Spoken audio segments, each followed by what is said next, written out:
Khusus oleh Allah, jika ada hutang, kredit, cicilan yang belum selesai, Engkau bantu lunaskan. Amin. Amin. Itu yang paling mantap karena ada hutang.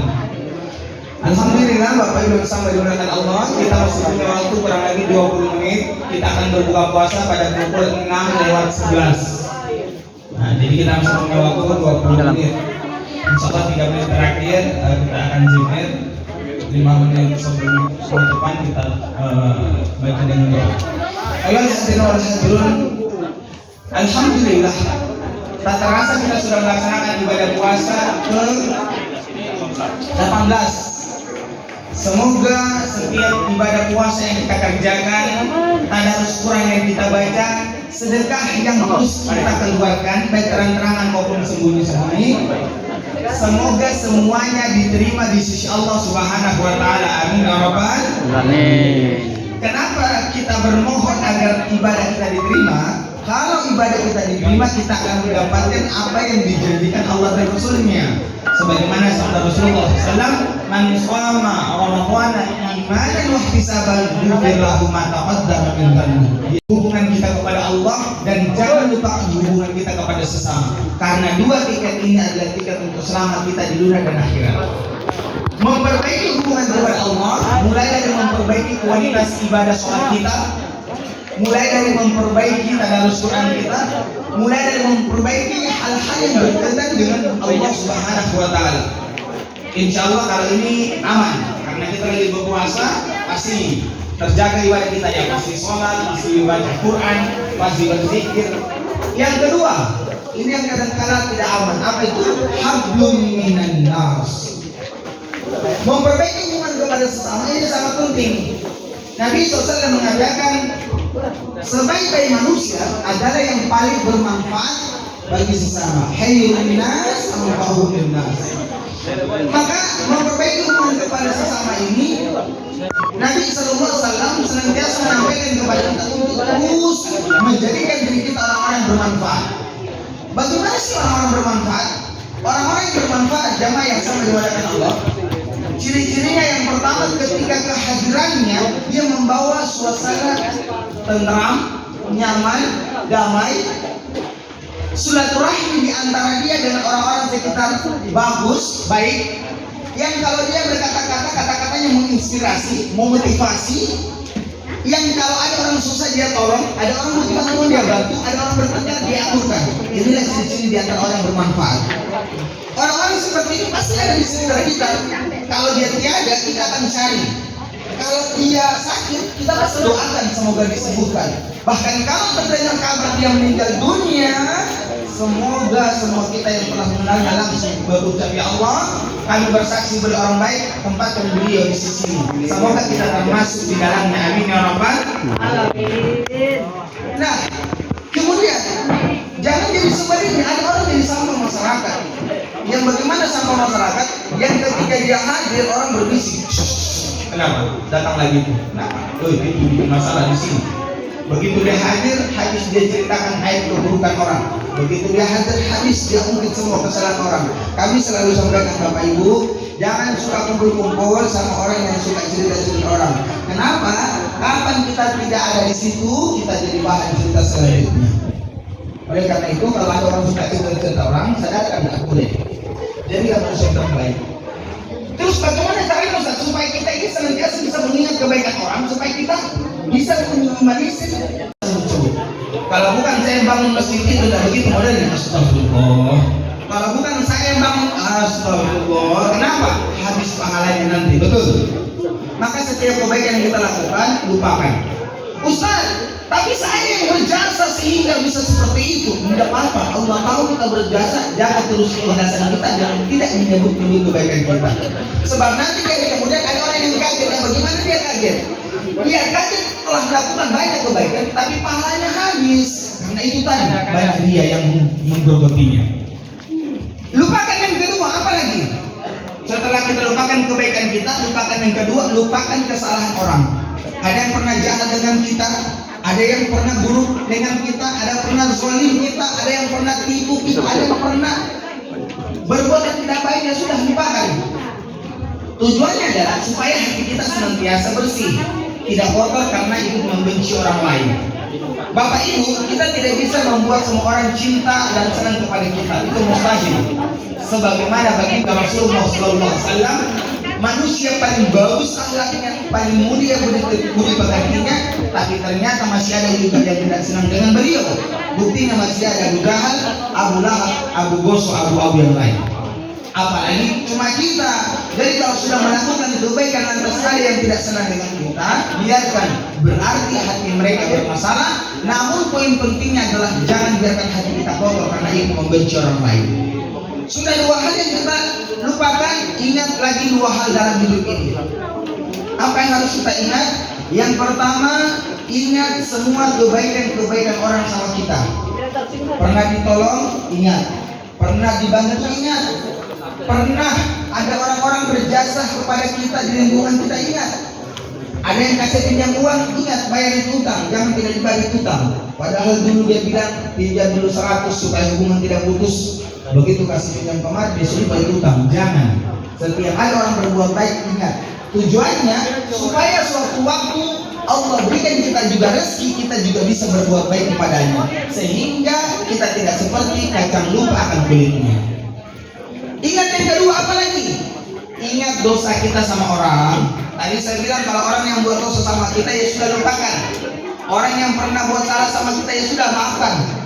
Tapi kalau kita buat salah, kita pernah jahat, kita pernah nipu, kita pernah tidak amanah, kita pernah zalim, ingat fungsinya untuk kita jadikan bahan introspeksi, untuk jadikan bahan renungan supaya jauh lebih baik lagi ke depan. Setelah kita aplikasikan dua ini, Masya Allah, yang terakhir supaya di antara kita terjalin silaturahmi yang bagus, yang baik. Mulai saat ini perbanyak salam kepada siapapun, baik kepada orang yang dikenal dan tidak dikenal. Afsus salam, tebarkan salam. Dan dampingi salam kita dengan senyuman yang tulus ikhlas. Bapak Ibu, Nabi mengatakan senyum di hadapan saudara mulakan sedekah, merupakan sedekah. Dan mampu kita hari-hari berjuang, kenapa kita juga berjuang? Tapi ternyata ada bagi-bagi yang bernilai sedekah, yaitu senyuman. Makanya setiap jumpa orang salam dan senyum. Assalamualaikum. Waalaikumsalam Ustaz. Ketemu orang di pasar, di jalanan, keluar dari rumah, Assalamualaikum Pak Haji. Waalaikumsalam. Bapak Ibu, kita kalau lihat orang tersenyum murah, enak dipandang. Kita kalau lihat orang murah senyum, enak dilihat. Kenapa? Karena senyum itu mengembangkan aura positif. Orang yang murah senyum ternyata itu seakan-akan orang melihatnya tidak punya masalah. Orang yang murah senyum, orang tidak tahu banyak utang. Orang yang murah senyum, orang tidak tahu banyak pikiran. Padahal baku ganteng juga kadang-kadang dengan mertua di rumah. Cuma karena murah senyum, orang tidak tahu. Maka mulai saat ini berbanyak senyum. Luar biasanya, senyum ikhlas dari hati yang paling dalam. Seringkali kami sampaikan 2-2-3, 2 senti ke kiri, 2 senti ke kanan, tahan 3 detik. Kalau sudah kita budayakan senyum ini, insya Allah dimanapun kita berada, kita akan disayangi, kita akan dihormati, kita akan disenangi. Alhamdulillah, kita sudah masuk pada pukul 17.58. Maka saya mengajak, ini mumpung waktu mustajab, kita bersama dengan para santri-santri penghafal Al-Quran, kita bersama para alim ulama, kita bersama orang-orang soleh. Yang saya yakin di antara kita ini punya amalan tersendiri. Mungkin ada di antara kita yang sedekahnya rahasia, ada di antara kita yang tahajudnya rahasia, ada di antara kita yang punya amalan rahasia yang kalau mereka berdoa, doa mereka tidak ditolak Allah. Maka semoga dengan hadirnya mereka di tempat ini, doa kita juga diterima. Amin. Astagfirullahaladzim, astagfirullahaladzim, astagfirullahaladzim. Alladzi la ilaha illa subhanaka Allahumma inna kunna minaz zalimin. Ya Allah ya Rahman ya Karim, ya Aziz ya Jabbar ya Zal Jalal wal Ikram. Iyyaka na'budu wa iyyaka nasta'in. 17 kali kami ucapkan dalam sehari semalam. Kami mengharap bimbingan, maghfirah serta hidayah ya Allah. Jangan Engkau cabut hidayah setelah Engkau berikan kepada kami hidayah ya Allah. Buta hati kami, sesat jalan kami. Jika Engkau biarkan kami terlunta-lunta dalam kehidupan ini, maafkan dan bimbing kami ya Allah. Ya Zal Jalal wal Ikram. Terkadang kami ditimpa berbagai macam persoalan kehidupan, masalah keluarga, pekerjaan, hutang dan kredit. Engkau yang Maha Tahu, bantu kami selesaikan. Ada keluarga kami yang sakit, orang tua kami yang sakit, Engkau bantu kesembuhannya ya Allah. Engkau menurunkan penyakit, Engkau pula mengangkatnya. Ya Arhamar Rahimin. Di tempat ini pula kami memohon kebaikan untuk anak dan keturunan kami. Engkau titipkan kepada kami anak lelaki, cucu lelaki. Bantu kami untuk mendidik mereka menjadi alim ulama, hafiz Al-Quran, anak yang bermanfaat, yang kelak ketika kami meninggal dunia, ada yang senantiasa mengirimkan doa kepada kami. Asbab doa dan kesolehan mereka menyebabkan kami kelak masuk ke surga. Bukan anak lelaki yang kelak senantiasa meminum minuman keras, berjudi, bermabuk-mabukan, narkoba, mencuri, dan kelak mereka menarik kami masuk ke neraka. Hindarkan anak kami dari hal yang demikian ya Allah. Ya Zal Jalal wal Ikram, di waktu mustajab ya Allah, antara menjelang berbuka puasa ya Allah, kabulkan setiap doa yang meminta dengan ketawaduan kepada-Mu ya Allah. Engkau titipkan pula kepada kami anak wanita, cucu wanita, atau kalau Engkau titipkan kepada kami tak sanggup menjaga mereka 1 kali 24 jam. Jangan Engkau biarkan anak-anak wanita kami kelak, cucu kami kelak hamil di luar nikah ya Allah ya Rahman ya Karim. Kami titipkan penjagaan yang sempurna ya kepada-Mu. Di tempat ini pula ya Allah kami berhimpun ya Allah, turunan Jawa ya Allah. Kuatkan persaudaraan di antara kami Allah. Jangan jadikan persoalan sepele dapat memecah silaturahmi di antara kami. Namun sebaliknya jadikan perbedaan di antara kami untuk saling merangkul, untuk saling mendukung, untuk saling membimbing satu sama lain. Sebagaimana Engkau kumpulkan kami di dunia ya Allah, pertemukan kami kelak di surga-Mu ya Arhamar Rahimin. Ya Zal Jalal wal Ikram, banyak hajat minta kami Engkau yang Maha Tahu. Allahumma in kana rizqi fis sama. Apabila rezeki kami semua yang hadir pada kesempatan sore ini Allah, memenuhi undangan kami pada kesempatan kali ini Allah, kiranya rezeki kami semua masih terkatung-katung di langit. Fa'anzilhu ya Allah, turunkan rezeki kami. Allahumma in kana rizqi fil ardi, apabila rezeki kami masih tertanam dalam perut bumi, fa'akhrijhu ya Allah, keluarkan rezeki ya Allah. Kami paham rezeki bukan hanya berupa materi, kebaikan, ketenangan, dimudahkan segala urusan kami, disukseskan solehkan anak-anak kami, dijauhkan dari sekeluarga dari bala dan musibah. Bahkan ya Allah Engkau kumpulkan kami kelak di surga-Mu bersama dengan baginda-Mu ya Rasulullah sallallahu alaihi wasallam, merupakan rezeki yang kami rindukan. Allahumma in kana ba'idan faqarribhu, apabila rezeki kami semua jauh Engkau dekatkan. Allahumma in kana qalilan faqaddirhu, apabila rezeki kami sedikit Engkau banyakkan. Ada di antara kami, orang tua kami, anak-anak kami hingga saat ini belum pernah berkunjung ke Baitullah, baik haji maupun umrah. Engkau sempatkan kami dan mereka sebelum kami dan mereka menghembuskan nafas kami terakhir. Tidak mungkin jika Engkau berkehendak dengan kun fayakun menghubungkan kami ke Baitullah ya Rabb dengan kun fayakun. Ya Rabb, kami tak pernah jumpa Nabi sallallahu alaihi wasallam. Kami tak pernah peluk jasad Nabi sallallahu alaihi wasallam. Kami tak pernah cium tangan mulia Nabi sallallahu alaihi wasallam. Jangan pula kiranya Engkau wafatkan kami sebelum kami dapat berkunjung ke raudhah makam Nabi sallallahu alaihi wasallam. Kabulkan ya Rabb dengan kun fayakun. Allahumma in kana mu'assiran fayassir, apabila rezeki kami semua sukar sulit Engkau permudah jalannya ya Allah. Engkau melapangkan dan menyempitkan rezeki, lapangkan serta luaskan rezeki kami ya Rabb. Allahumma in kana haraman fatahhir, ya Allah, jikalau sekiranya di dalam rezeki yang kami cari ternyata ada yang haram, ada yang subhat, karena ketidaktahuan dan ketidakpahaman kami, bantu kami sucikan. Tadi doa kami barang haram masuk ke dalam rumah tangga kami sehingga Engkau cabut keberkahan, Engkau tolak doa-doa kami ya Rabb. Kami memohon maaf banyak salah dilakukan. Ampuni dosa kami sebagai suami yang masih belum istiqomah kadang-kadang dalam memimpin rumah tangga kami. Maafkan kami. Ampuni kami sebagai suami yang masih seringkali membiarkan anak kami keluyuran dengan memperlihatkan aurat. Ampuni kami yang masih seringkali lalai dalam mendidik istri dan anak. Ya Rabb, ampuni kami yang seringkali hilang membawa barang-barang subhat ke dalam rumah semata-mata untuk memberi makan mereka. Ya Rabb, ampuni kami. Ya Rabb, ampuni dosa kami sebagai istri dan seringkali kami zalim kepada suami-suami kami. Ampuni kami sebagai istri yang masih seringkali menuntut lebih kepada suami kami. Ampuni kami sebagai istri yang masih seringkali kurang bersyukur atas pemberian suami kami. Ampuni kami yang sebagai istri masih istri kami tak melayani suami kami dengan sepenuh hati. Maafkan kami ya Allah, ya Dzal Jalal wal Ikram. Sebagai orang tua ya Allah, kami memohon kebaikan keselamatan Tuhan anak kami.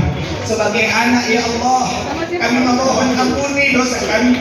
Tak jarang orang tua kami berteriak, tak jarang orang tua kami marah, tak jarang air mata mereka tertumpah karena kenakalan kami. Maafkan kami ya Dzal Jalal wal Ikram. Ketika orang tua kami saat ini masih hidup ya Allah, namun jauh dari kami ya Allah, Engkau sayang mereka ya Allah. Sehatkan mereka ya Allah, lapangkan rezeki mereka ya Allah, ya Rahman ya Karim. Jikalau sekiranya di antara kami ada yang orang tuanya telah meninggal dunia ya Allah, telah terbaring di kuburmu ya Allah, sayangi mereka ya Allah. Ampuni dosa-dosa mereka ya Allah. Jadikan setiap zikir kami, sedekah kami, tadarus Quran kami, salat kami, ibadah kami, pahalanya mengalir kepada mereka ya Arhamar Rahimin. Ya Dzal Jalal wal Ikram. Ampuni kami sebagai anak ya Allah yang jarang berterima kasih kepada mereka. Ampuni dosa kami ya Rahman ya Karim. Wabil khusus sebagai tetangga ya Allah, ampuni dosa kami. Kami terkadang sebagai tetangga masih seringkali berburuk sangka tentang sesama. Ampuni dosa kami ya Allah, masih seringkali suka mendengar aib dan gosip. Ampuni diri kami, masih seringkali suka mencaci dan memaki. Ampuni diri kami Allah ya Rahman ya Karim. Wabil khusus semua kami yang di tempat ini Allah, dari berbagai aspek kalangan ya Allah, dari berbagai golongan ya Allah, tidak lain kami memohon ampunan ya Allah. Jika Engkau usir kami dari pintu maghfirah, kepada siapa kami akan mengadu? Ya Rahman ya Karim ya Dzal Jalal wal Ikram. Rabbana atina fid dunya hasanah wa fil akhirati hasanah wa qina adzabannar wa qina adzabannar wa qina adzabannar. Ya Allah, kabulkanlah doa kami sebelum kami turunkan tangan kami yang lemah dan hina ini ya Allah. يا أرحم الراحمين. الفاتحة. أعوذ بالله من الشيطان الرجيم. بسم الله الرحمن الرحيم. الحمد لله رب العالمين الرحمن الرحيم مالك يوم الدين. إياك نعبد وإياك نستعين. اهدنا الصراط المستقيم صراط الذين أنعمت عليهم غير المغضوب عليهم ولا الضالين. تقبل الله منكم إنا ومنكم تقبل الكريم. Kita masih punya waktu 4 menit untuk berzikir. أشهد أن لا